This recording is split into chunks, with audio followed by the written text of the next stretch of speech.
Chapter 4. Flight. I remember how afraid I was in that rickety old plane. These days, I probably wouldn't think twice. I'd just figure out the best way to crash land.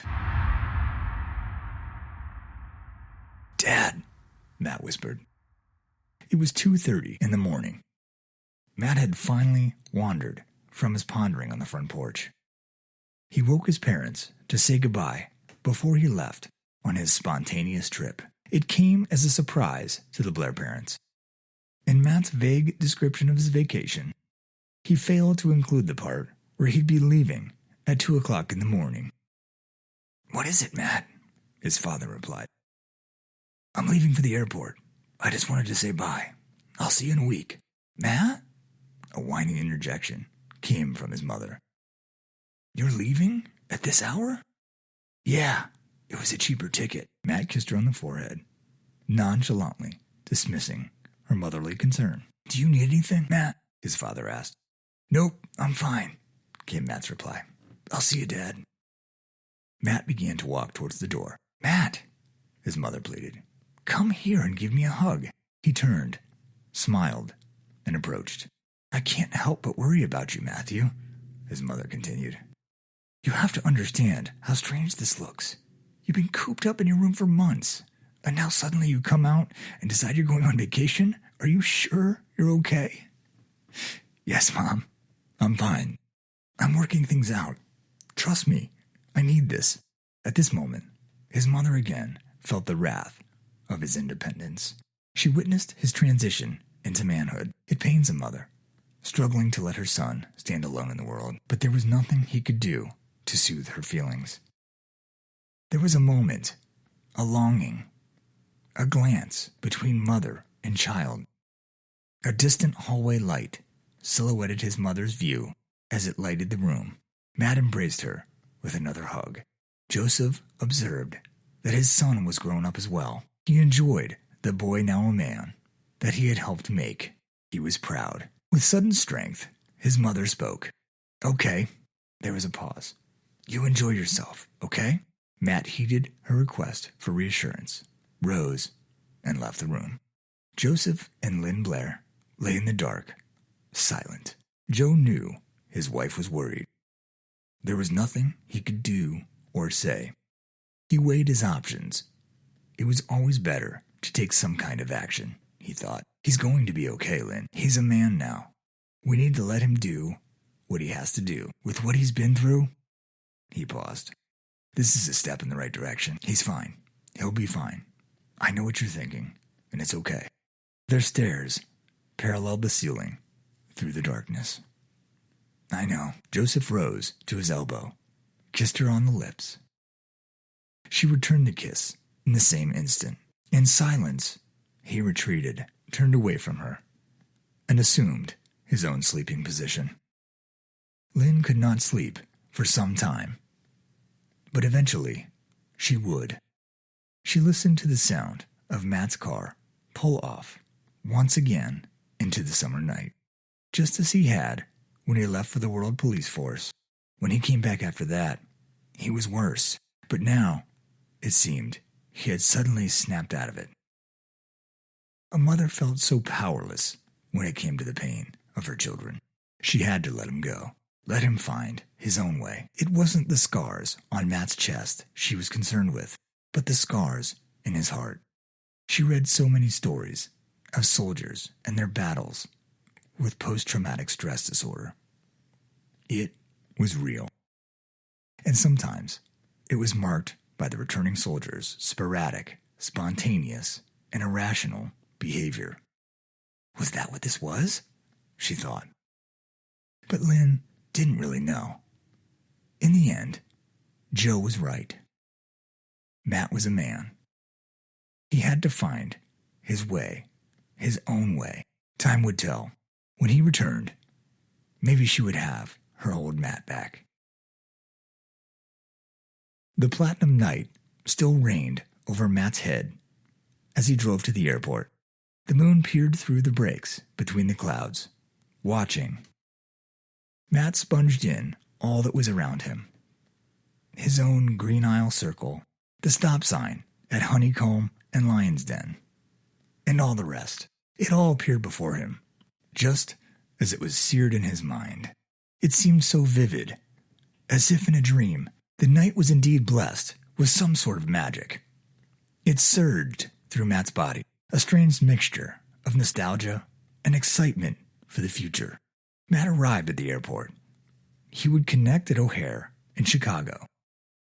Then, an hour layover, and he'd be off to Cheyenne Municipal Airport. Here, he would find his destination. The thought of the mountains warmed his soul. Matt, Amy, packed one suitcase with plain clothes, jeans, t-shirts, underwear, and socks. He had a carry-on with his earphones. In his pack, other essentials. All of the usual events took place at the airport. Matt's bag was checked in. He went to his assigned terminal and gate. It was gate 9, and he sat, waited. Through the windows, he glanced at his night. That was exactly how he felt. That it was his night. He went over his plans in his head as he stared out. He would arrive in late afternoon, check into his hotel. Then he'd play it by ear. He realized he hadn't really thought through it all, but that was all part of the adventure. His adventure could lead him anywhere. Matt now looked forward to sleep as they began boarding the flight. Now boarding flight 756 to Chicago. A voice came over the rudimentary public address system. Matt got up. He handed his ticket to the flight attendant and shared a smile with a pretty young girl that couldn't be much older than he. "Thank you, sir," she said. "Sir," he thought. Outwardly, he just smiled and moved down the hallway towards the plane. He found his seat next to the window. The plane was surprisingly filled for such an early flight. He looked out the window, feeling the roar of the engines. The cockpit chatter and the typical pilot pre-takeoff speech came over the plane's speakers. "Please fasten your safety belts for a safe flight. Thank you for choosing American Airlines." The pilot's speech was ended. A few minutes later, the plane began taxiing down the end of the runway. Matt held his breath as the plane came to a stop. The start of the takeoff loomed. Just as he had this thought, he was jolted back into his seat. The plane began to speed down the runway. He looked out the window, down at the runway. Magically, the ground appeared to be falling from the plane. They ascended into the pre-dawn sky, heading westwards, towards the city lights. Matt had a small moment of marvel for the miracles of man. When Matt arrived in Chicago, he found that his mere 2-hour nap wasn't going to hold him over. So, his first mission was to find a cup of coffee for his hour layover. He found a coffee vendor and a convenience store. He needed to get some magazines or something for the 4-hour flight to Cheyenne. Things were overpriced and mostly geared towards women and sports fans. Matt fell into neither of these categories. But something did catch his eye. There was a brown, faux leather-bound book. It contained blank, lined pages and a rivet that buttoned the book shut. What a better way to make his new start than with a journal of his events. Maybe it would help me keep my life in order this time, Matt thought to himself. He picked it up and thoughtfully flipped through the blank pages. Sold, he thought. He found his seat at the gate and sipped at his coffee. Across the hall, there was a mother and her young boy. He was probably about 5. The boy was talking out loud to the men in his toy spaceship. Matt couldn't help but look over. After all, the boy was being very loud. Explosion noises and screams came from the imagination of the boy as he fought the imaginary army of bad guys. The boy, the hero of course, would absently scold him for being so loud. Without glancing, she would say, "Troy, quiet down, please." She had her head in a magazine. Psh, boom, eject, ah! This was the boy's only response. Matt laughed at the scene. He wondered if he would have kids. Would they be boys or girls? he thought. If it were his boy, Matt would probably be playing along with him. He pictured scenes of him and his boy playing with the toys together. They would toss a baseball back and forth, just like the traditional father-son trope. What if I have a daughter? Matt figured he has some experience in this area, having a little sister. To have a daughter seemed a little tougher to imagine. To Matt, it seemed girls had so much more to worry about in the world than men. They had to be beautiful and smart, had to worry about reputations far more than Matt ever did. There was a layer to the female psyche he just would never understand. That would be tough, Matt thought, raising a little girl. At this point, Matt figured he didn't have any prospects for having kids. Truly, it was not something he ever honestly considered. Not since he and Steph would fantasize about it together. But that was only a fantasy. Steph. The thought of her seemed so distant. Yet, she was never very far from the surface. There was some kind of guilt there. If he didn't think of her for an extended period of time, he felt, well, guilty. It was as if he were sentenced to feel this guilt every day for the rest of his life. After all, it was he that left her, although it was not clear that she even cared in the long run. She never wrote him or tried to contact him while he was in the WPF. She had to have known he joined. Matt looked for her letters daily during mail call. He always imagined that she was enraged with the fact that he left her. He thought he had ruined her life and that she would never forgive him for it. He thought, stop. He now thought. Matt pushed the thoughts aside. He reminded himself that he was moving on. But Matt realized something very profound in this moment. Something he didn't expect or consider. Matt wanted kids. He sipped his coffee. Now stop it, the boy's mother said in a harsh tone. She lifted him up by his left arm, spanked him. Now it was the boy who was doing the screaming. Motherly embarrassment led her to take the child to the bathroom for a scolding. Now boarding flight 3423 to Cheyenne. Matt rose, tossed his coffee in the trash, and headed to the gate. He stumbled through the slim aisleway with his carry-on bag, found his seat in the middle section of the plane, and dropped down. Even with the coffee pumping through his veins, Matt felt tired. He fell asleep before the plane took off. He was walking through the forest. The sunlight was bright through the treetops. He could hear birds singing. There was a calm and friendly breeze on his face. He was filled with joy.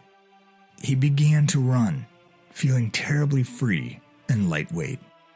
He saw 3 fawns staring at him ahead. With a quick turn, they bolted, challenging him. He felt he could catch them. He was running faster than he ever had, dodging tree and leaf with agility inhuman. He caught up to them, and suddenly they seemed not to notice him and began feeding on the grass. Matt approached the closest one and began petting her. He wasn't even out of breath. He looked around at the surrealistic environment. It was perfect, as if the hands of peace held his heart. He heard a faint noise. He stood rigidly still. What was that? He took a step towards the sound. Where is it coming from? Surprisingly, he looked, and the deer were gone. The birds cried from a distance, already gone. The Doppler and their sudden fleeing. He now felt something was really wrong. The rays of sun, pouring in small puddles on the forest floor, began breaking up. Clouds started to roll in quickly. Matt observed with a wrinkled glare. There was a noise growing louder. It was crying. Matt was concerned. He began running towards the sound, towards the crying. This time, it was difficult. His body was heavy, his muscles stiff. He came to a hilly clearing where the sun still broke through the clouds. There was a girl in the distance on the far edge of the forest. She had fallen on her knees, her face in the grass. Matt ran down the hill towards her. As her image grew, she began to look familiar. Matt felt a bolt through his muscles, a cold rain in his heart, and hope. Even still, he felt even heavier in his speedy gallop. It became more certain with every step that this person needed his help. It was someone he knew. She had a white nightgown on, and it had red stains on it. Blood. Matt pushed to get to her. He knew in his heart and soul who it was. Steph. Steph! He called out. Steph! He reached her and turned her over. She let out a loud whine. Matt saw she had blood on her hands. It had smeared on her face. But the features of her face weren't there. Steph, what happened? She was breathing very hard and sobbing uncontrollably. Even though there was no opening where her mouth should be, her hair was wild. And even in the intensity of the moment, her presence was beautiful to him. Steph! Matt was screaming as the wind was picking up. Steph continued to sob, not even acknowledging Matt shaking her. She was mumbling something vague. Lips were suddenly there, speaking. Matt couldn't make out what she was saying. What? What are you trying to say, Steph? Matt's pulse raced. He was scared. Matt couldn't understand what was happening. Stephanie was sobbing uncontrollably, half-consciously. She was covered in blood. Steph! Matt screamed. It did not break her pattern of vague, almost intoxicated mumbling. Matt heard footsteps racing behind him, charging him. He turned. Matt kicked, and a woman sitting 2 seats from him, 1 row behind, was peering down on him. Are you okay? She asked. She seemed legitimately worried. Matt was covered in sweat. It was a dream, a nightmare. Matt had forgotten where he was. He looked around to regain his composure. The person sitting directly in front of him seemed to be offended by the kick to their seat. The older man glanced condescendingly at Matt through his reading glasses. Yeah, I'm fine. Are you sure? You were saying someone's name. Just a nightmare? Matt took a deep breath. The memory of the dream returned to him. He just wanted the embarrassment of the moment to pass. Yeah, I'm sorry. Just a bad dream. Matt smiled at the woman, wiped his sweat off his forehead onto his shirt. He looked up to see that the unhappy old man in front of him retreated back to his seat. Matt readjusted his pillow and lay for a few moments. The image of Stephanie's disfigured face was charred into his corneas. But she was still so beautiful to him, even now. We're moving on here, Blair, Matt reminded himself. He forced himself back onto his healing train of thought, allowing himself to switch up his thinking. After a few moments, Matt sat up and reached under his seat for his carry-on. He pulled out his new journal and a pen. He let out a long sigh. Looking out the window, feeling the force of gravity on him, he saw the plane was turning. August 5th, 2040. Well, this is the first entry in this journal. I'm heading out on my first new adventure of my new life. I'm on the plane, and I just woke up from a dream, a nightmare about Steph. It had literally been hours since I thought about her, and it seemed for a while I totally forgot her. She was beautiful, even in the dream. Sometimes I still miss her so much, even in all the bad shit we went through. We still had some great times, like when we went to that amusement park, and she made me do the bungee drop thing. I was so scared, but she made me do it, and it was great. It was great with her. There was that one time she had fought with her mom, and she was upset, and we cried and held each other. The connection was that strong. I couldn't stand the sight of her crying, and all I could do was hold her and cry back. Since I've been home, I just wanted to see her once. I never looked for her, and she never came to see me. She had to know I was hurt. It was like in every paper until DC. Well, I guess I can't say much. I never sought her out either. I miss looking forward to buying her Christmas presents. And her birthday, that's coming up. I always pictured our kids. If one of them was a girl, she would be blessed with her mother's beauty. Hopefully, my emotional normalcy, not her mother's. If he were a boy, he would probably have the mystique that Stephanie had. Kind of a dark, cavernous mind that he never really exposed. Very smart, but somewhat primal in thought, just like his mother. Today, I saw a woman and her child in Chicago. And that is what I thought of. I really want to have kids someday. I just can't see it happening anytime soon. Maybe I'll meet someone. But the thought that I can find someone I'll love as much as I loved, well, I guess I love Stephanie, just seems absurd. I guess I'm scared of that. I've just been a burden on my parents and sister for the better part of 6 months. I guess I just now feel bad about that. Amy is such a great kid. I can tell she's going to make some guy really happy someday. She's beautiful, smart, and ambitious. I doubt the guy she falls for is going to have to go through the crap I went through with Steph. Lucky guy. And he'll never even know. I just wish that before I left today, I'd visited the old high school where Steph and I met. Go back to the hallway where the universe seemed to solely belong to us. I can't let myself do that when I get back. Those memories have to stay in the past. I'm moving on. I really need some peace, and I guess I'm headed there. With that, Matt closed his new journal. He bound it and placed his pillow in the proper position. He took another nap, hoping this one was more peaceful. Matt woke to the pilot's voice. Final approach to Cheyenne Municipal.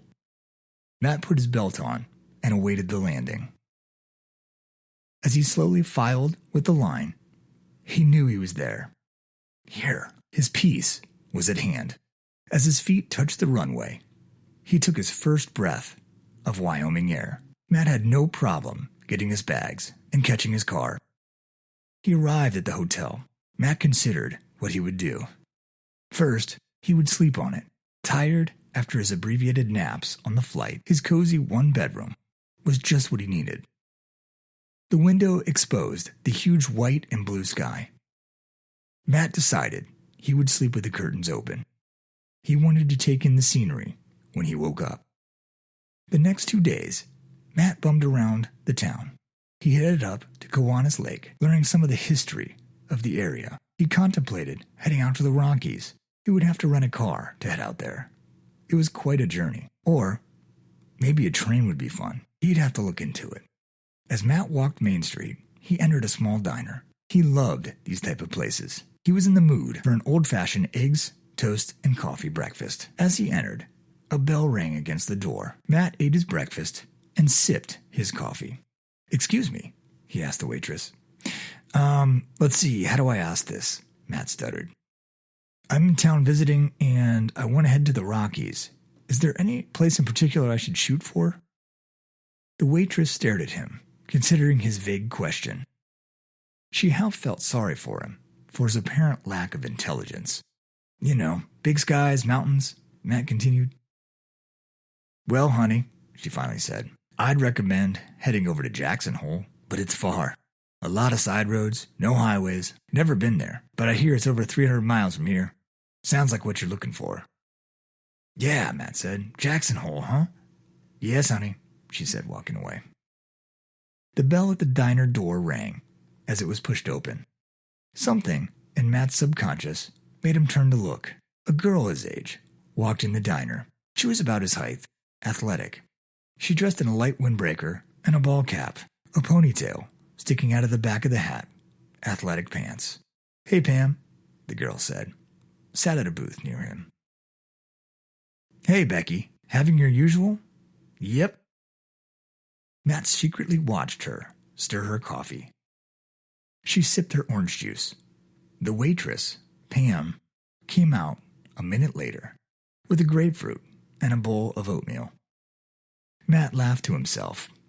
Impressive. He had to talk to her. Matt watched the two interact. "So, how's the summer going for you?" Pam asked. "It's going good. Dad always gets on my nerves at this point. You know, the usual." "How is Davy? I haven't seen him in forever." "Oh, you know Dad. He's a workaholic. He's just working on his planes, teaching lessons," Becky said. "How's your brother?" Pam asked. "Jamie's good." Her tone changed. "He's out at Jackson Hole. That's probably where he'll stay." "Really?" Pam replied, a tone indicating a thought. Pam spoke quietly to Becky now. Matt couldn't hear. He knew they were talking about him. Becky looked Matt's way as Pam started speaking. "Yep," Matt thought. Pam started in his direction. "You need some more coffee, honey?" "Sure," Matt replied. She refilled his mug. "This nice young woman over here, Becky, she has a brother that works up at Jackson Hole. She might be able to help you get there." Surprisingly, Becky sat down at the table, almost as soon as Pam finished her sentence. Pam, the waitress, smiled knowingly and walked away. "Hi, my name's Becky." She stretched out her hand. "Matt." He shook her hand. "So, you want to head out to the hills, eh?" she asked. "Yeah," Matt paused. "Can you help with that?" "Yeah, my dad has a bunch of planes that could get us there. I could just charge you for fuel." She was thinking aloud. "And I could stand to go see my brother. Dad's doing everything he can to stop me from enjoying this summer.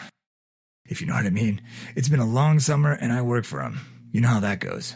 "Yeah, parents have a way of doing that," Matt responded, taking a sip of his coffee. "You sure you wouldn't mind doing this?"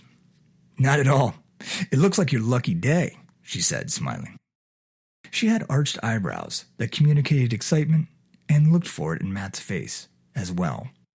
Matt suddenly got the impression she was flirting with him. "Great," Matt said. "So, what in God's name are you doing in Wyoming?" "Ha!"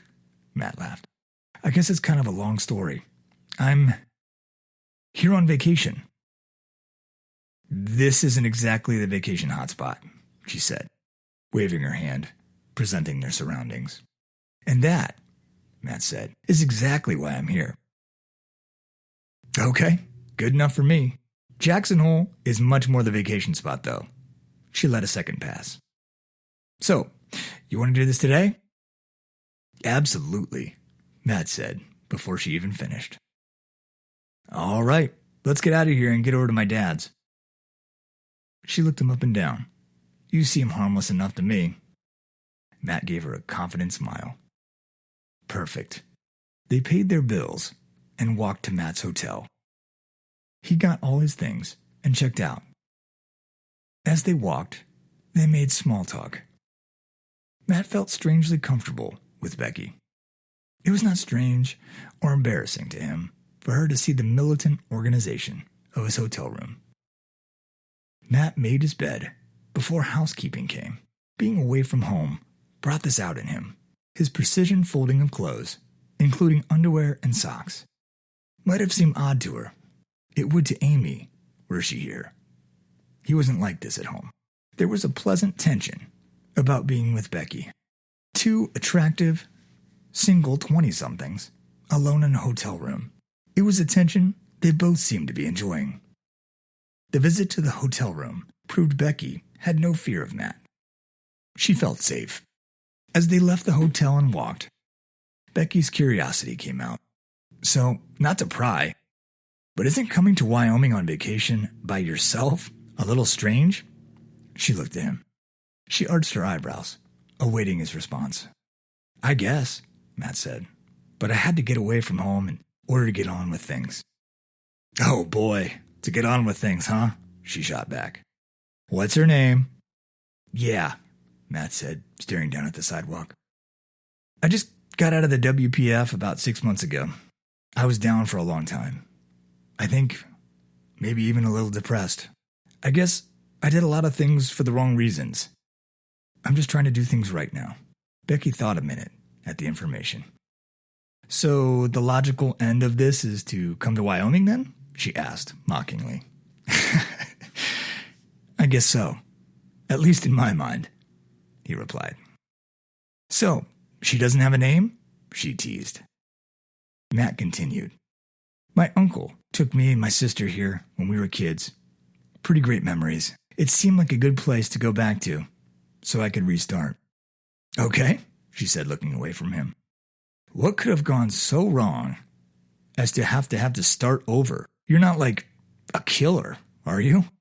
No, Matt said and laughed. Although, this was technically a lie. He had killed, but that's not what she was asking. It's not really a big deal. Matt felt strangely defensive. Okay then, Becky said, resigning. It looks like I won't be getting much out of you, she said. She smiled at him. Matt smiled back. No, I guess I'd rather not talk about it. Good enough for me, she said. So have you ever flown in a Cessna? Nope. You're in for a treat, she smiled at him, looking away. They continued to walk. Matt liked how she wanted to listen to him. Perhaps it was just that another person was there. He didn't know. All he knew is that he liked Becky. The engine started up with a loud rumble. It was going to be like flying in a giant lawnmower. Matt could hear Becky going over the pre-flight checklist out loud. Through the headset, her father stood off to the side, near the right wing, verifying the checklist. Mr. Moore was a mid-sized man. He was in his mid-60s, with medium-length gray and black hair, a kind of tan, burnt, sun-kissed complexion. He was the kind of man who had spent most of his life outside. He looked weathered, the carved lines on his face like trenches. He wore a blue-green flannel shirt, the sleeves rolled up. He didn't seem surprised that his young daughter appeared to be picking up guys and flying them across the state. Yet, he acted a little bothered by Matt, and Matt could certainly understand this. He was amused by it.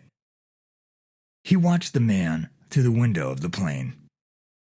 The way he said words like, now, and today, this was the only detection that revealed her father's position on the matter. Matt could see a little bit of Becky in her father.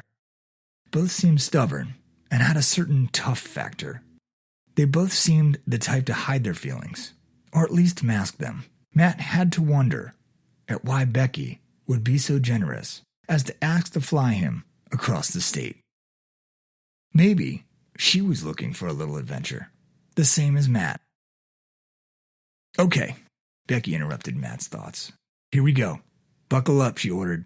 It's only about an hour flight. Matt nodded, feeling a little nervous. As the plane took off, Matt again watched the ground fall away. It never ceased to amaze him. It was like real magic.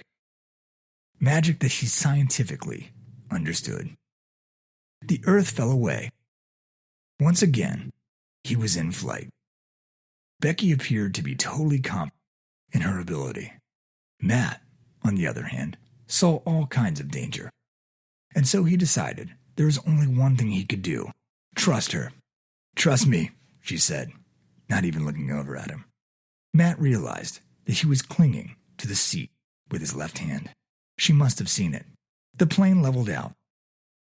Have you ever flown a plane? She asked. No, it's actually pretty easy. I've flown this course 100 times. You just use the GPS, get your coordinates, and make sure that's the way you're heading. Go ahead. Fly for a while. Just keep us heading towards 48 degrees. Okay, Matt said, hesitantly. Matt held the helm tightly at first, not sure what he was doing, and after a second, he found it was easy. He felt pretty comfortable. Obviously pleased with himself, he looked to his left and gave Becky a smile.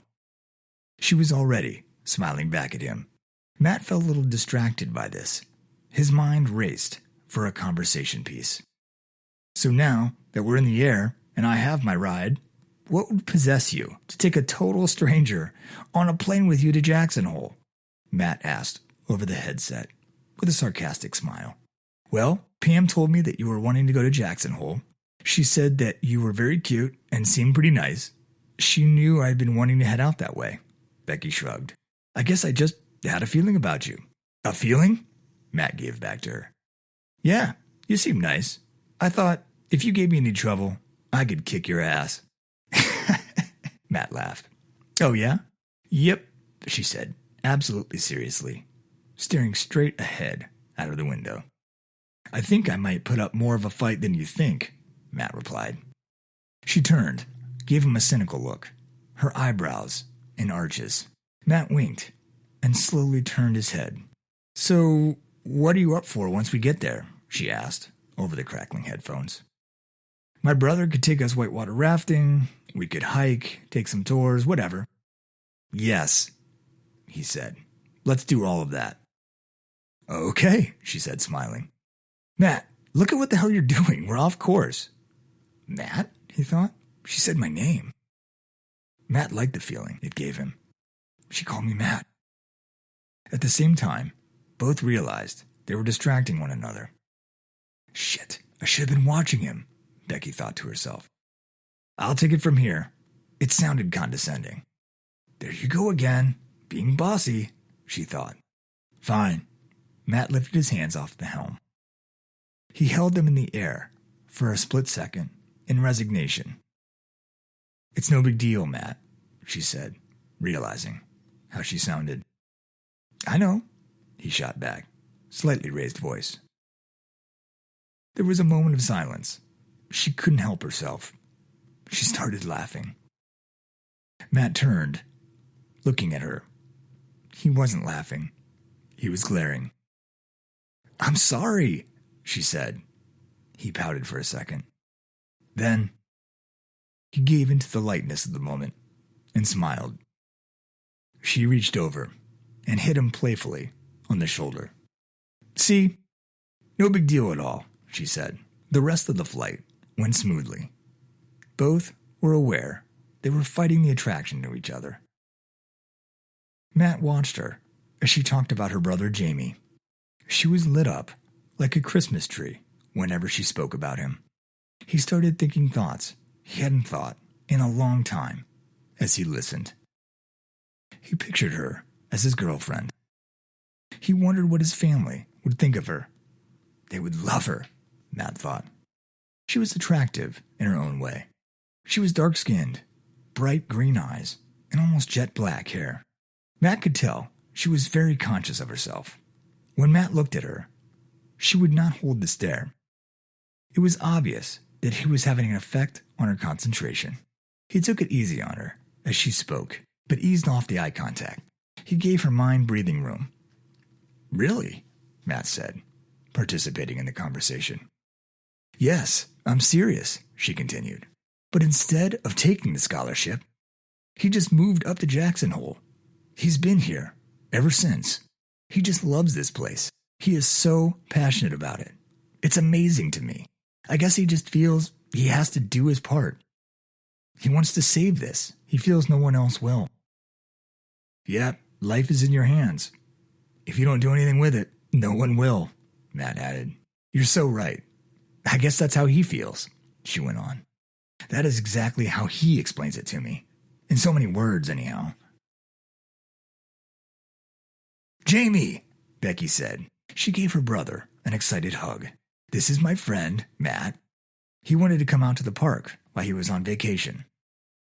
Hi, Matt, Jamie said, extending his hand. Jamie. Nice to meet you. Jamie was a tall man. American Indian descent, dark skin, and a Native American look and disposition.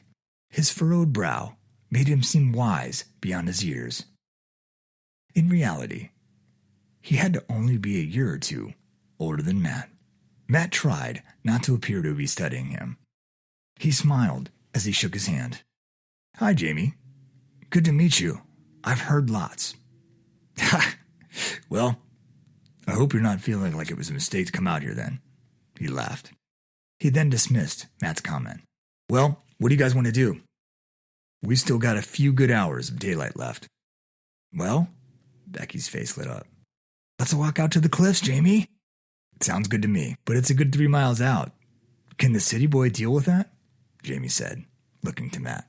Sure I can, Matt responded. He felt challenged and wanted to let Jamie know that he was up to the challenge. I was in the WPF for more than 2 years. I'll manage. Maybe that was a little too much, Matt thought. A strange, almost worried look came over Becky's face. Jamie's face, however, remained cool and in mid-smile. He let a second pass. Did I say something wrong? Matt thought. Okay, let's go then, Jamie said. He led the way down a paved sidewalk. It appeared to be the visitor center of the park. Matt looked over at Becky. Something was suddenly off. Becky didn't look back at Matt. She turned and followed her brother. Matt had to have said something that didn't go over well with Jamie. He couldn't have a problem with the WPF, could he? Matt thought. Matt followed the Moores to Jamie's cabin. Matt walked along the path, staring in awe at the forest surrounding him. He envied Becky's brother. His dedication to this park, and to nature in general, was pure, real. Jamie's cabin was decorated with pictures and awards for his service to the park. His bookshelves were lined with quite a different and abundant collection of books about politics, philosophy, and nature. Jamie discussed with Becky the fires in the forest they had been having. He treated the issue as if he was personally hurt by the fire. Climate change was responsible for the fires, he explained. The sort of passion that Jamie had towards making a change was inspiring. He would do anything to protect the forests here. There was also something intimidating about his presence as well. Matt didn't have enough knowledge on these issues to really participate in any conversation. Matt saw how in awe Becky was of her older brother. Everything he had to say captivated every ounce of her attention. He began to see that he would be mostly ignored in her brother's presence. Now, he was lagging behind on the trail. He felt like a third wheel. Yet, he was very interested in what Jamie was saying. It's been going on for years, Beck. The pollution from fossil fuels and everything else we've used for 150 years has left its permanent mark. We can't walk it back now. This park is proof of this. The politics of it are that this country runs the whole world. If you can't make money off it, then it won't be used. Look around. All of this is real. It takes a lot to convince the money-hungry rich people running everything. This ecosystem is more important than their money. This country has seriously damaged the natural environment of the whole world. What isn't being realized is that this country is a flash in the pan. In the grand scheme of things, we're a blip. It's just sad that in such a short period of time, so much irreversible damage has been done. Things were so hopeful at the start of the 20th century. I mean, Santre is considered liberal. He doesn't give a rat's ass about the environment. Jamie referred to the current president, President Santre. Matt hadn't been exposed this closely to this ideology. When it was exposed, it was often made fun of by those he knew. These people like Jamie, were often called Greens because of their dedication to forest lands and natural habitats. People who protested and took action were even more severely labeled. They were called radicalists. Matt was now aware at why Becky's brother reacted to Matt's admission that he was in the WPF. Jamie obviously had a problem with how the U.S. had run their economy at the expense of the environment. The U.S.'s cultural expansion had spread throughout the world. A big cause of this was the WPF. It was a common feeling for folks like Jamie to consider the WPF as corporate America's world enforcer. Matt suddenly didn't feel like a hero. The notion was always in the back of his mind, a point of confidence.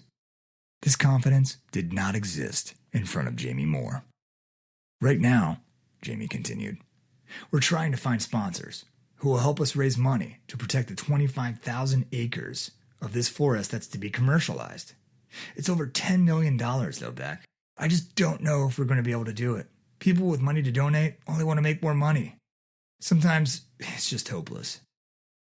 Jamie, Becky said, you're going to do it, though.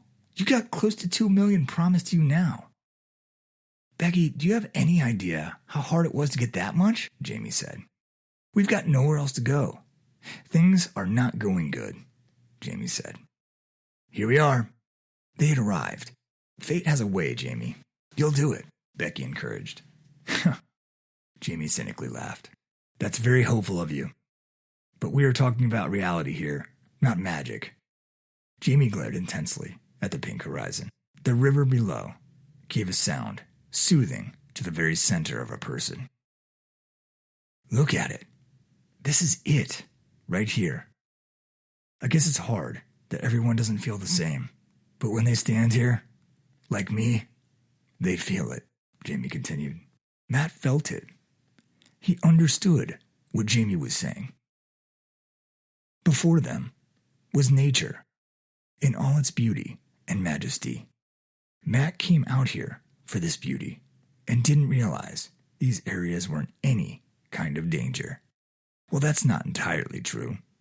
He knew there were serious environmental issues that his generation would have to deal with, but he had never been exposed to the issue this closely, this personally.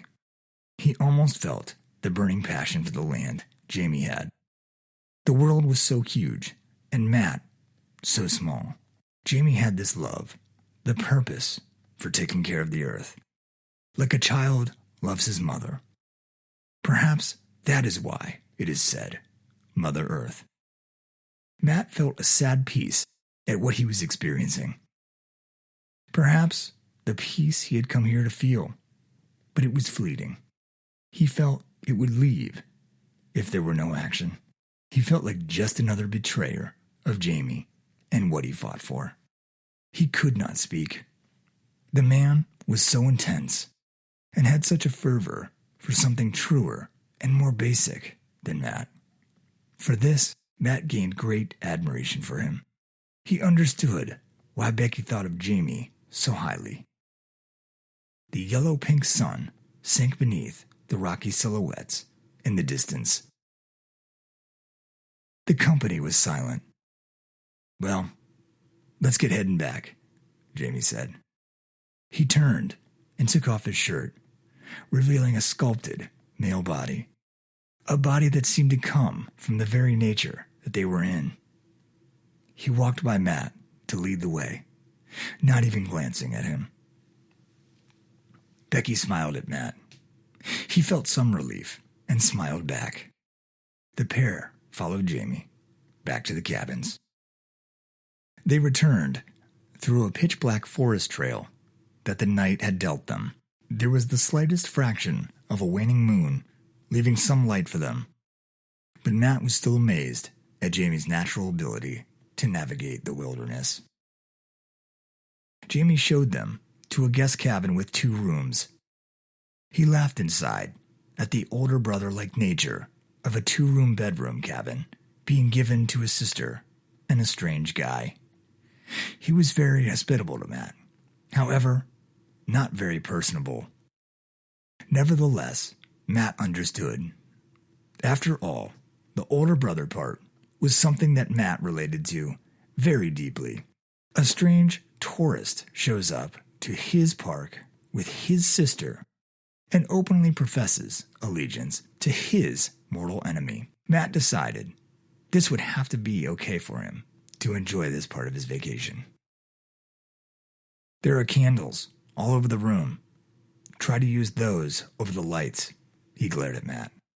We try to save power here. The less electric, the better.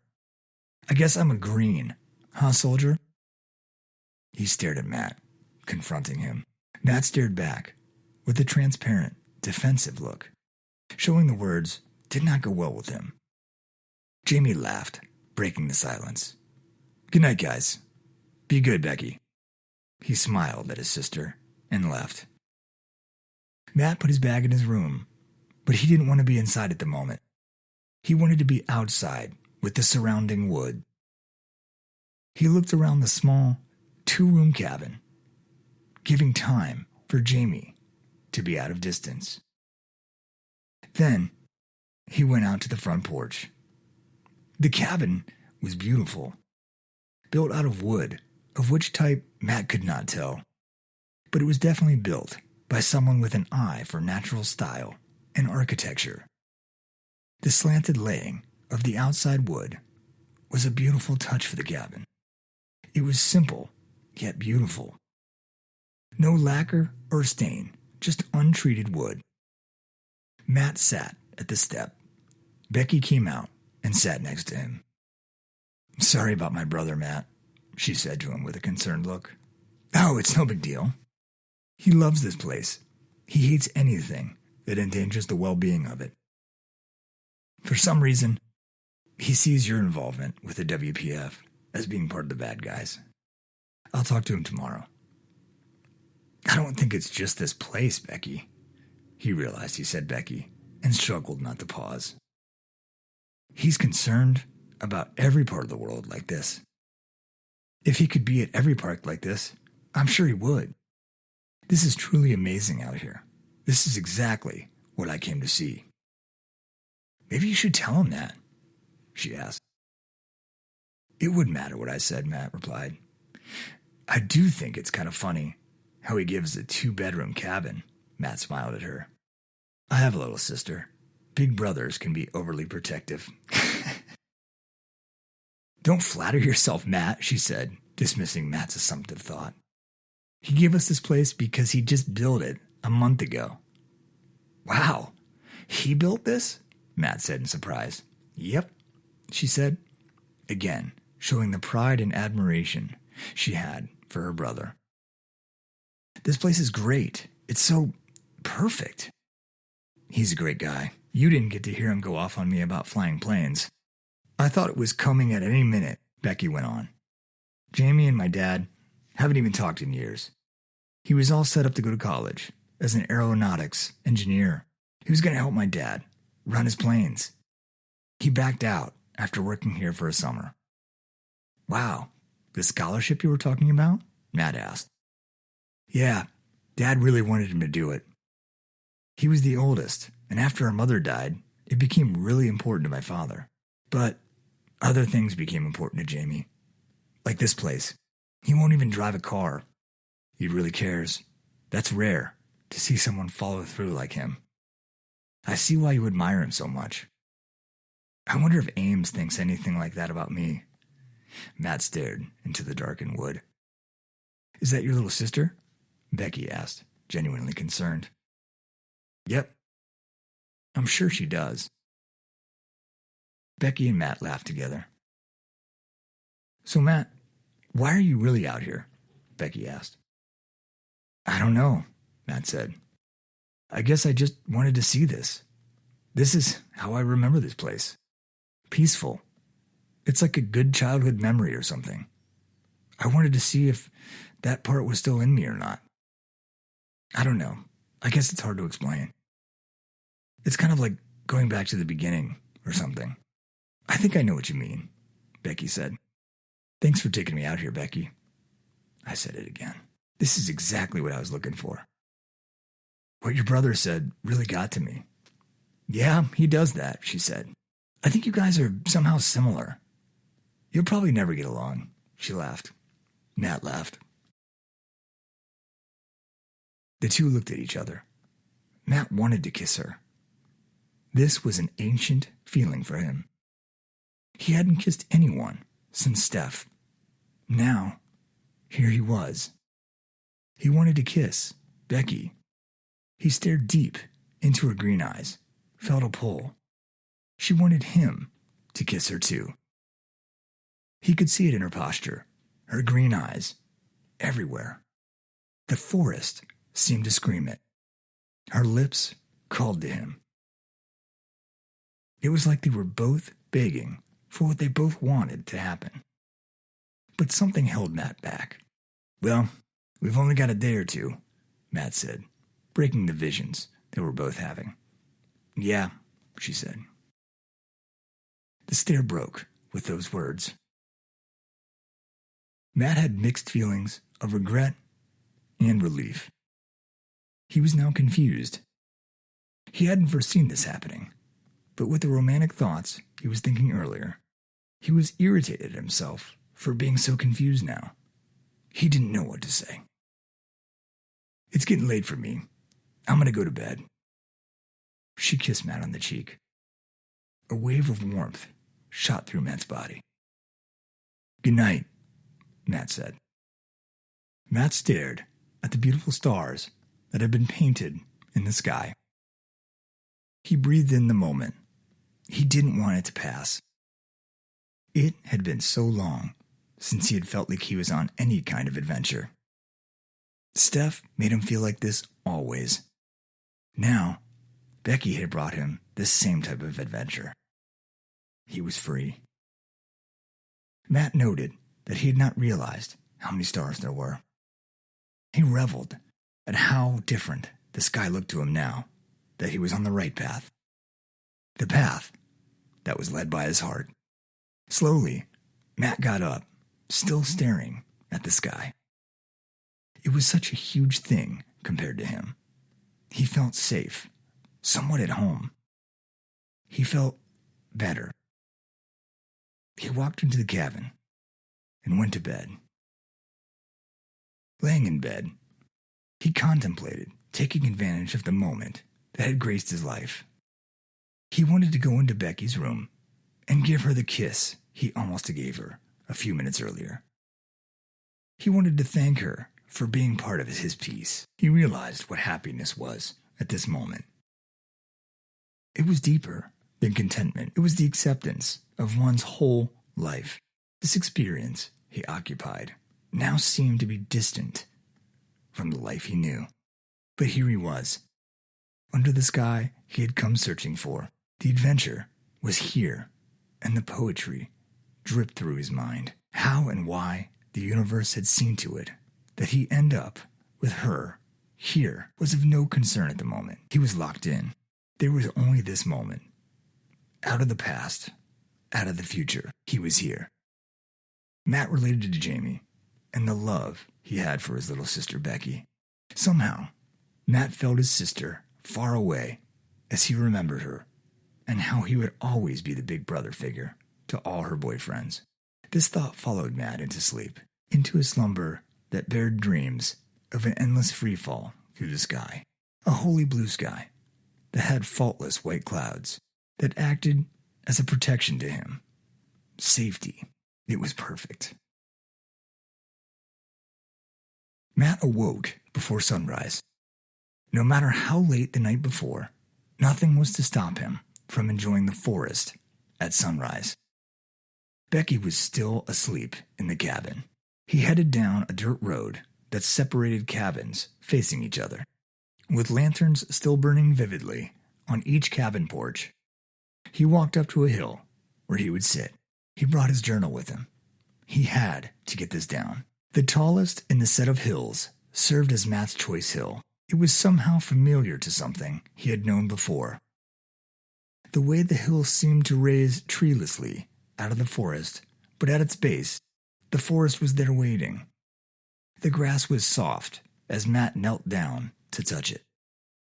He sat down as the sky began turning pink with sunlight. He searched his mind at what it could be. What did this place remind him of? He found it. The dream he had just a few days before. The dream about Stephanie. The uncanny resemblance sent a shiver down his spine in the chill of the pre-dawn morning. He could not escape the memory of her. Even when I do, I create new ways to have it. I create dreams that haunt me as new memories. he thought. He gave into the memory of her. He wished that she were there with him as he fought the memory for his years in the service. Now he gave in to this easily. He opened his journal. August 10th, 2040. Well, my vacation plans took a turn yesterday when I met this girl named Becky in Cheyenne. She flew me out to Jackson Hole, where everything is so perfect and beautiful. She is really one of the most genuine people I've ever met. Last night, we hiked with her brother, who's not too fond of me. I guess it's because I mentioned I was in the WPF. Apparently, that doesn't hold too well with him because of his views on this country. After we got back, I was overwhelmed with the moment. Everything affected my senses so intensely. I was euphoric with this place. I see why Jamie is so ready to protect it. Things got a little strange last night. I wanted to kiss Becky when we got back. I've known her only a day. I don't know why it felt like that, but I guess I just wimped out. But now, this morning, all I can think of is Steph. The very hill I sit on now is the exact place in a dream about her the other day. It's so strange. I wish there was some way she could be here. I wish I could just forget. I can't. Suddenly, golden sunlight broke through the trees at the base of the hill. Matt looked up and closed his book. Inspired by the sight, he renewed his commitment to move on with his life and get on from the past. With a worn confidence, he again attempted to look ahead in his life, not back. He put the clasp on his new journal. He closed his eyes, breathed in the morning, and felt the sun warm the air. He was again in the dream he had the night before, free-falling and liberated. From behind him, he heard Becky's voice. "Matt!" she called. Matt got up and ran down the hill to the dirt road that was lined with the cabins. He jogged down the hill, walked up to her. "Good morning." "Hey, how'd you sleep? Good? What are you doing up this early?" The exhilaration of the ride hammered through his veins as the water crashed against the bottom of the raft. The small fall left Matt with the feeling of exhilaration. As the boat fell forward and back, it was all he could do to hang on. Becky sat in front of him, using her oar with the skill of a professional. At the back of the boat was her brother, shouting out orders to everyone as the raft flopped down the river, shielding his eyes with his lashes and holding on for the unexpected trip nature would pull them through. Matt gave into the freedom of the experience. He was not in control, something that would otherwise cause terror in him. But now he lunged himself into the experience. "Okay," Jamie shouted. "This is the alpha of all the falls in this river." Fear took hold of Matt's senses as he scanned for the danger that lurked ahead through the white haze of the whitewater mist. He could see nothing ahead. He surrendered to his panicking anticipation and felt to pray for survival. Abruptly, his stomach gave the sensation of weightlessness. Silence seemed to hang in the air. Just as the raft fell, crash, the boat landed. Those closer to the back of the raft felt the jolt more so than those in the front. One of the passengers in the back went flying off. The rapid had now ended in a reservoir. The passengers indulged in the thrill of the ride and laughed with one another. The older man who had fallen in waved that he was okay. After the fellow traveler was picked up, the group safely returned to shore. "That was amazing," Becky said, wet hair falling in her face. "That could never get old," Matt returned. "Something to get your endorphins going." Becky winked at Matt. "It never does," Jamie said, as he approached, heeding Matt's words. Thanks for this, Jamie. This place is truly amazing, Matt gave back. Remember that when you leave here, Jamie replied. Hey guys, there's a staff dinner and dance tonight. You're both invited. I hope to see you there. It's in the main hall, 7-ish. Okay, Beck? Jamie said as he walked away. Okay, Jamie, we'll be there, Becky said. The day grew later as the pair returned to their cabin to clean up for dinner. First to use the bathroom, Becky came out in just a flannel robe. I love this place. I think I'm going to come work here, like Jamie. I just feel like I have to do what I can to save this place, just like he does. This place is truly incredible. I can see why you would want to do it, Matt said. Matt, Becky said, thank you so much for coming out here with me. I've had so much fun with you. I knew that feeling I had about you couldn't be wrong. She sat next to Matt on his bed. No problem at all. I should be thanking you, Matt said. I have to get back tomorrow. I have another flight to catch Tuesday morning. Okay, well, we'll leave tomorrow afternoon, she said. But not until after you party with me tonight. She smiled big at Matt and hugged him, her wet hair chilling his neck. Ha! Well, let me get into that bathroom then, Matt said playfully back to her. Okay, go then, she played back. Matt jumped up, and she smacked him right on the butt, hurrying him along. Matt smiled. Becky certainly was an attraction at the party. She wore an elegant summer dress, white, with tropical flowers on it. She wore dark lipstick and an oversized faux pearl necklace. She was stunning. They all stared at Matt and wondered what right he would have with one so beautiful. After dinner, Matt attempted to grace the dance floor with Becky. When a tall, handsome guy asked to cut in, Matt was more than ready to take a break from embarrassing himself. He sat at a table and let out a sigh.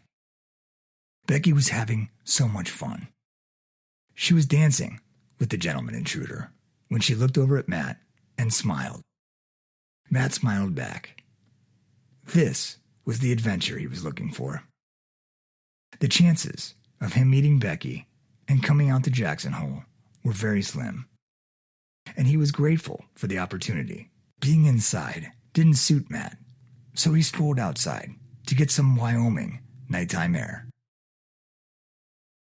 There was the sky, the black sky, with just a sliver of moon and 1 trillion stars. More stars than Matt even imagined existed. Matt stood with his hands in his black dress pant pockets and stared in wonder. The world he lived in was such a beautiful place. He couldn't fathom the extents of its remarkable nature. He never could, and he felt few could see it. He considered he was one of the lucky ones, one of the ones who paid attention. Another one of the lucky ones, unknowingly to Matt, approached him. Every time I look, I think, now that's perfection. Matt recognized the voice and turned to see Jamie.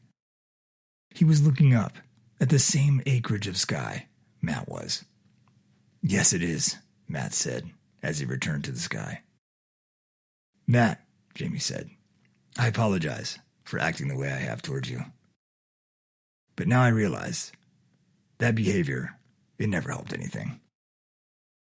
Oh, Jamie, I totally understand. I actually wanted to thank you for all you've shown me out here. I seriously wish that I had the opportunity to do what you do. But I don't belong here. I belong back in Maryland. I've missed so much at home. I can't even tell you. Behind him, there was a sympathetic chuckle. I know what you mean. There was a long moment of silence. Jamie walked up next to Matt, still staring at the sky.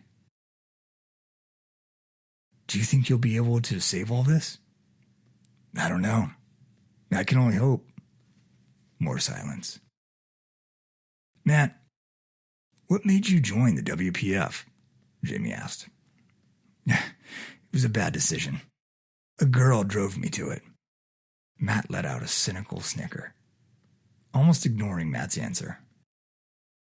You know, there's growing dissent against it. People want to be governed by a foreign country, especially one that runs things the way this country does, Jamie said. I don't really think that anyone in this country sees a problem, though, Jamie, Matt replied. I mean, our way of life has gotten us further than any other nation, ever. Maybe, Jamie said, but at what cost? The price of the destruction of all of this? Destroying the very thing that keeps the human spirit alive? Jamie rhetorically asked. He was pointing to the forest and the sky that surrounded them. Besides, who said this way of life is going to last? Like I said, so many people detest this country and even detest me just for belonging to it. I just feel like it's all going to come crashing down sooner than anyone thinks. It scares me. I worry about everything. My dad, my sister. I don't think you have to worry about her, Matt laughed. She's strong. I know, Jamie said. There's so much terrorism in this country. A lot of it doesn't even get reported in the media streams. Matt glared at him. Jamie continued.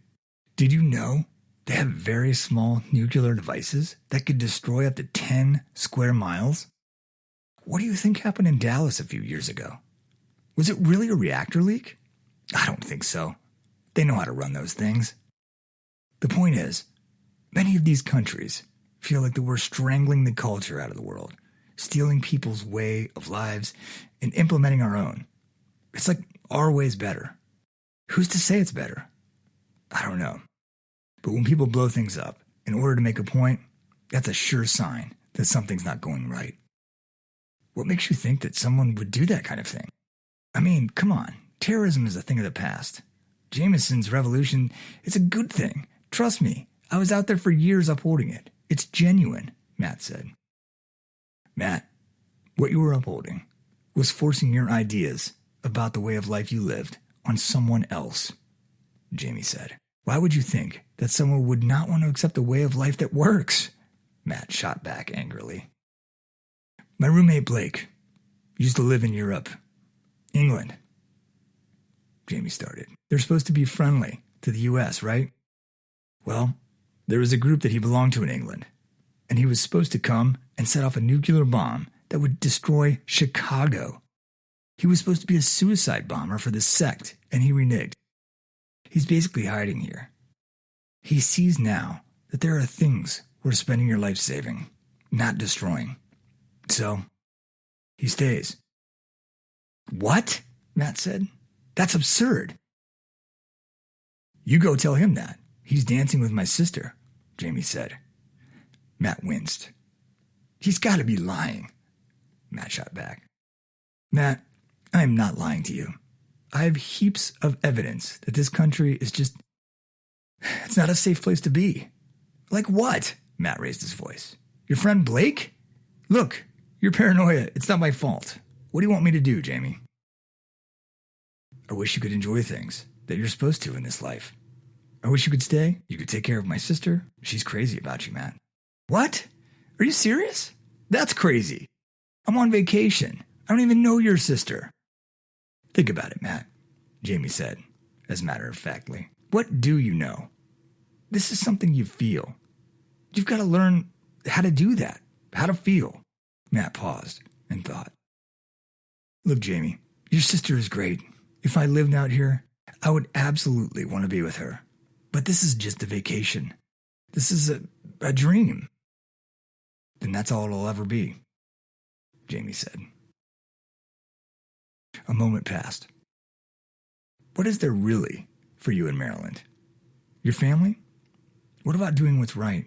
Have you ever looked at exactly the right choice and not chosen it? Have you paid the cost for that? For making the wrong choice? That doesn't seem to be of your character, Matt. I can tell you feel like I feel about this place. And this place is real. It's as real as it gets, Jamie said, like something of a prepared speech. Somehow, though, Matt knew Jamie just naturally had this type of charisma. Matt thought and thought. Jamie was really trying to convince him that he should stay. Matt did love this place, and something drew him out here. What was it? He thought. It didn't make any logical sense. What type of madman leaves on vacation and decides to stay on vacation? You know, I don't believe in fate, but Becky does. But I do believe that if someone believes in something so much, it has to exist. At least to that person.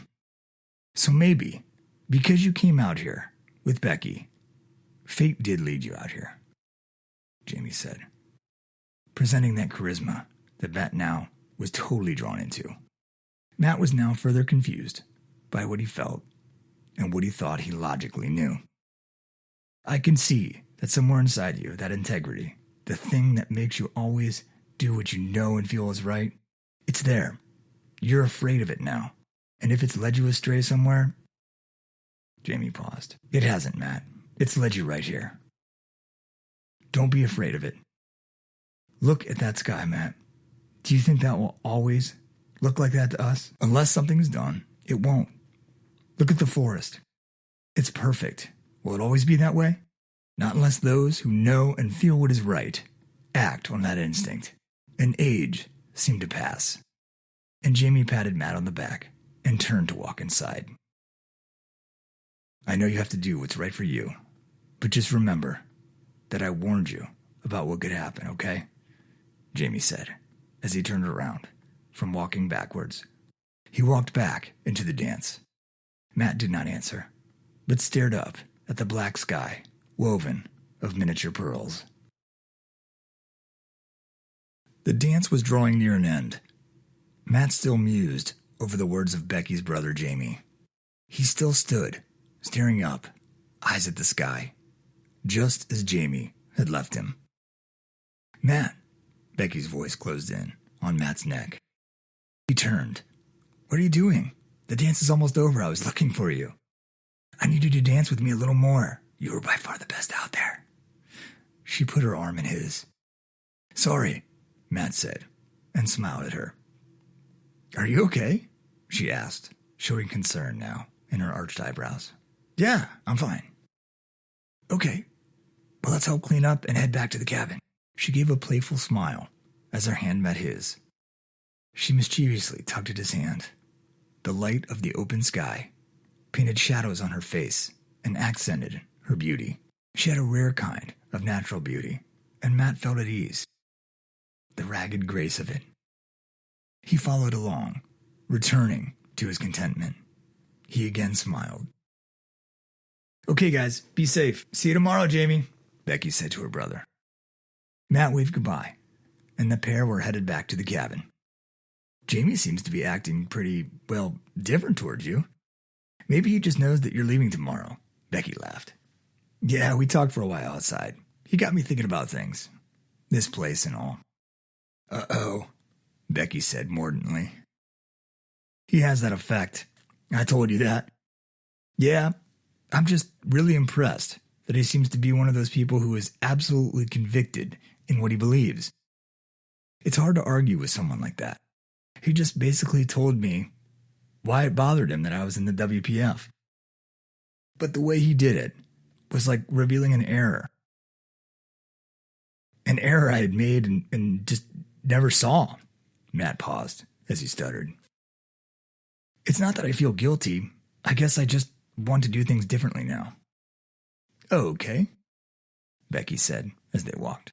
Like how? I don't know. I guess I just need to be more convicted in what I believe. It's part of being a man. I don't know.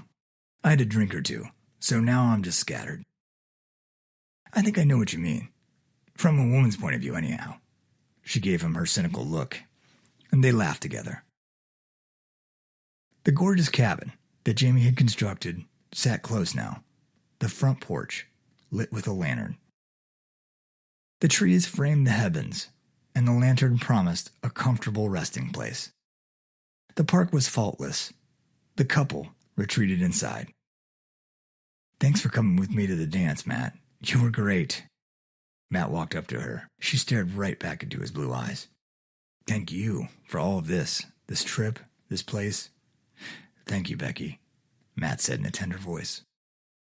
It was now so much easier to call her by name. "The pleasure was all mine." As they stared into each other, Matt felt like he wanted to kiss her. He could tell by the openness of her eyes that she wanted him to. He wouldn't let the moment pass this time. He kissed her, slowly, trying to show his appreciation for what she had done, for what she had given him. The world ceased around them as they embraced. The passion mounted between them as the kiss grew out of its slow way into something less controlled. Becky grasped hard at Matt's arm, pulling at his shirt. Matt pulled her body tightly close to his. He turned off the light in the hallway where they stood, leaving only the outside lantern to light the narrow hallway. Matt slowly broke the kiss as their naive stare returned. He walked backwards into his bedroom, holding both her hands, turning her around so she would be the first one to hit the bed. Becky began unbuttoning Matt's shirt and kissing his chest. The couple met the bed gently, faces intertwined, together in a kiss. Matt pulled down the shoulder straps of Becky's dress and unzipped the back. Revealed was a body of feminine beauty and grace. Matt's hand ran the course of her body, starting beside her breast and tracing down past her thigh. Becky began to loosen Matt's belt, all while in kiss. Matt could not feel the world around him. He could only feel her. Matt was lost in the feeling.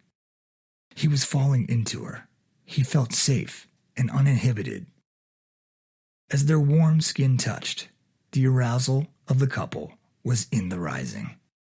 As Matt kissed her body, her hands grasped at his back. Her breathing became melodic. Now, clothesless, defenseless against one another. The anticipation readied their bodies to become the same. Becky's breathing was heavy now and became more and more of a rhythmic melody. Soon, melodies were making a word. Matt. "Matt," she uttered in between breaths. "Oh, Matt." She would gently breathe the word, as if she was calling to his soul. She softly pushed him over as she kissed him. Matt resigned and followed her suggestive touch. She reached below his waist yieldingly. A slow stroke caused Matt's breathing to become shallow and quick. His pant changed into a rhythm, ever quickening. Matt closed his eyes, totally out of touch with all surroundings. He was falling deep inside himself with her. It was a cool rain to a soul on fire. It was she. He almost felt as if he could cry for the sake of joy, something he hadn't done for a long while, if ever. It was like the purpose of his existence was revealed, and he could go on renewed, refreshed with this purpose. It was she. His scarred heart seemed to heal only the way that she could heal it. The peace he had set out to find, he found. It was her. Perhaps she was right. There was fate, and it led him back to her. There was so much he had to tell her. So much that he kept inside, because they were things he would only tell her. Matt's body became tense, and his voice began. There was a growing warmth below his waist that was felt throughout his body.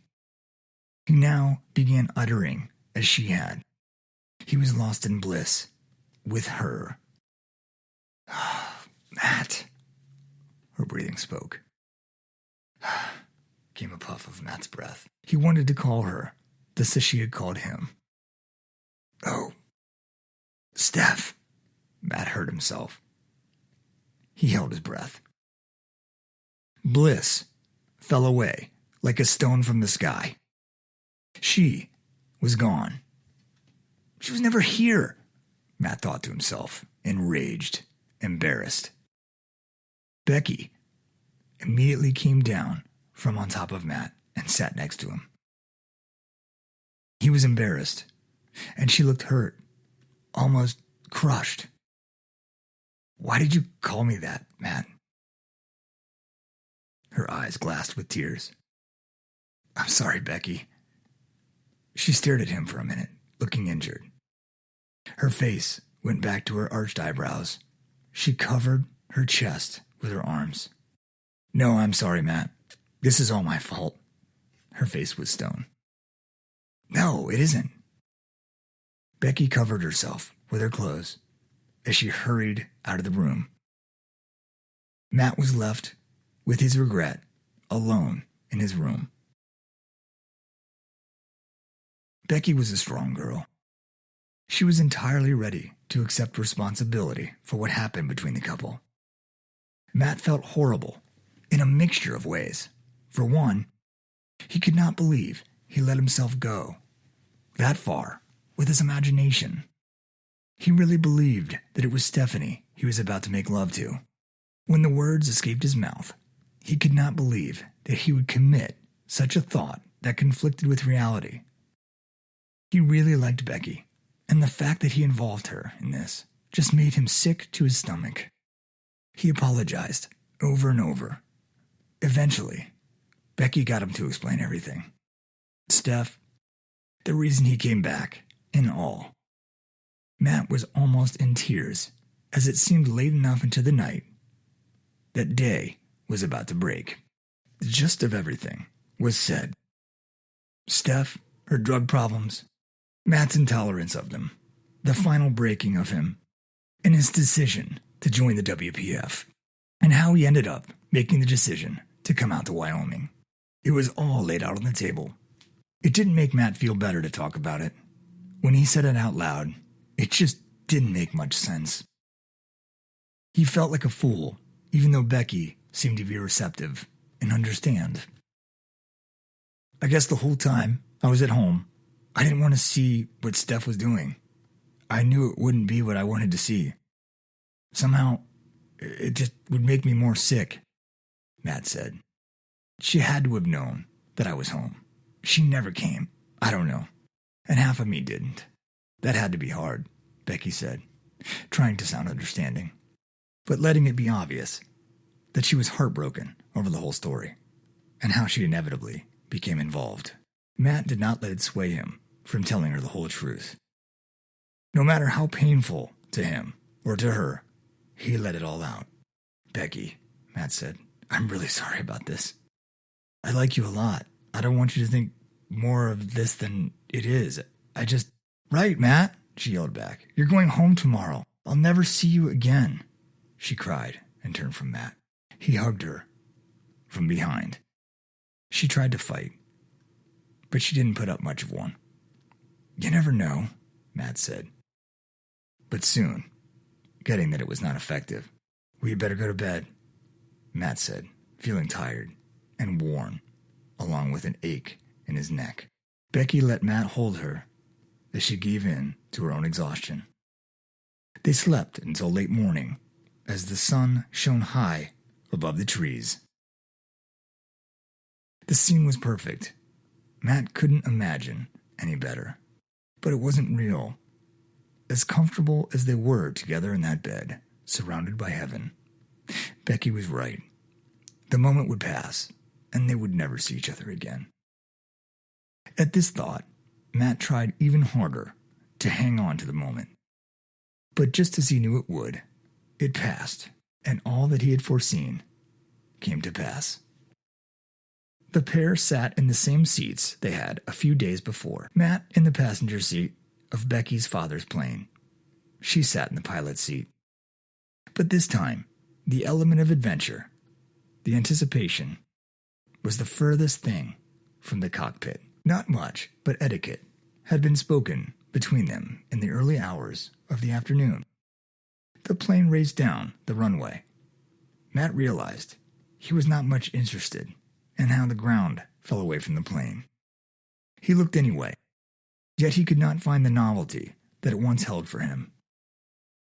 The ride back to Cheyenne seemed to last for hours, as neither pilot nor passenger attempted to make conversation.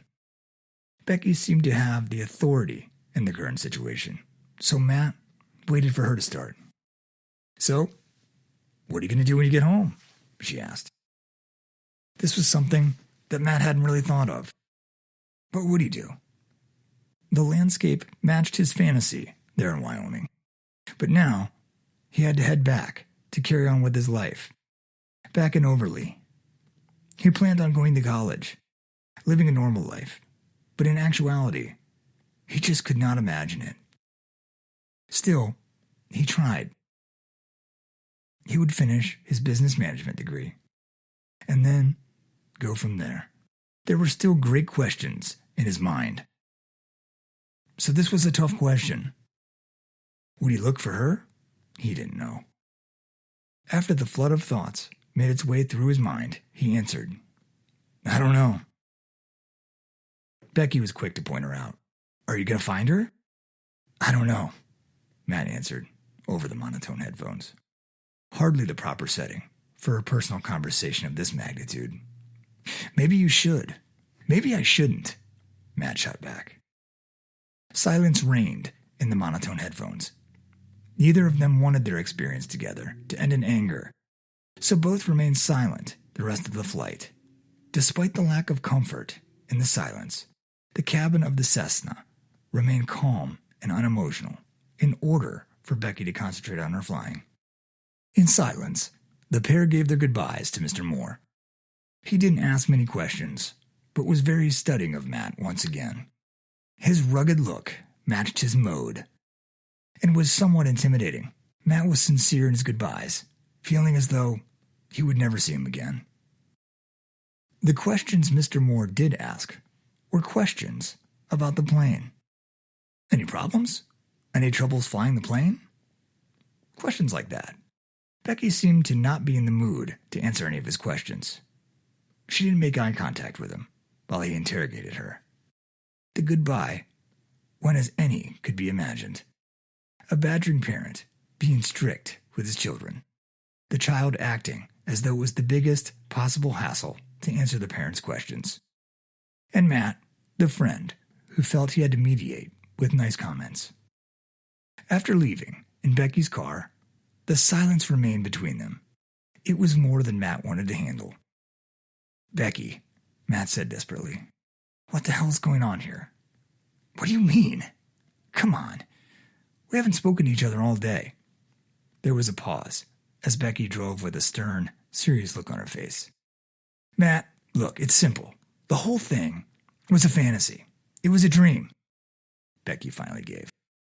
"I'm not one for fantasies, and I let myself fall into this one. Really, I'm just upset with myself." "Becky, I'm sorry about last night. I really am." "Matt, I told you, it's not your fault. It's mine, okay?" She paused. "There's no reason for me to be upset with you. So don't worry about it, okay?" "Okay," Matt said reluctantly. More silence. Matt still felt like he had to fix the situation. Both were blaming themselves. This thing had to end in peace in Matt's mind. "So, what are you going to do this fall? Any big plans?" "I have no idea," Becky answered. "I guess I'll just try to figure out what I'm doing in the winter." There was a laugh between them. The mood was lightened. "Yeah, I guess that's basically what I'm doing," Matt said. The car pulled up to the airport. Becky shifted the car to park, and they looked at each other. Matt wondered, was she just dropping him off, or was she going to come in? She had pulled up to the drop-off circle. Matt thought he hoped that she would come to see him off, but he knew the whole thing was rooted in loneliness. She was being logical. The whole thing was some kind of fantasy. She was right. Some kind of escape from this reality.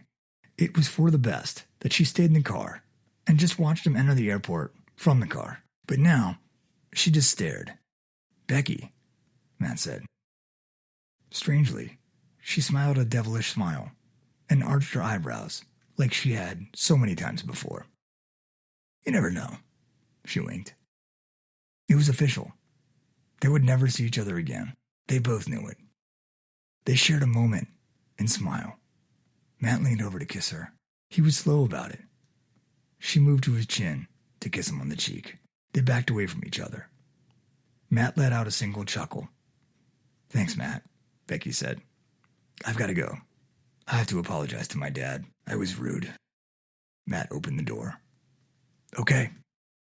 He got out of the car and shut the door. The window was still up. "I'll see you around," she said through the window. She drove away from Matt.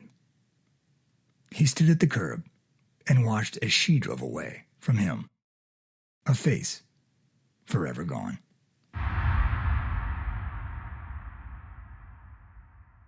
The Major's chopper landed in the middle of the desert. The men gathered around him. "I need every electrical device disconnected from the power supply," he ordered. "Every talkie battery taken out. The chopper battery out of the chopper. Open up the computers, take out the batteries." Everyone put the orders into action. They had to be running short on time. It was a matter of minutes. He looked down at his sat phone. He had to at least try and warn them. But before he had the chance to dial, the flash of light, bright enough to blind a man, swept over them. It was too late. The men around him covered their eyes. There was a collective whoa. They could only make sure that none of their equipment was harmed by the EMP and that they remained out of the blast radius. Then, Major Jacobs had to get home. This has been a presentation of The Landscape of a Heart, an audio novel. Chapter 4, Freedom. Copyright 2020, R.P. Watts. Please subscribe to this feed and tune in next week for Chapter 5, Descent.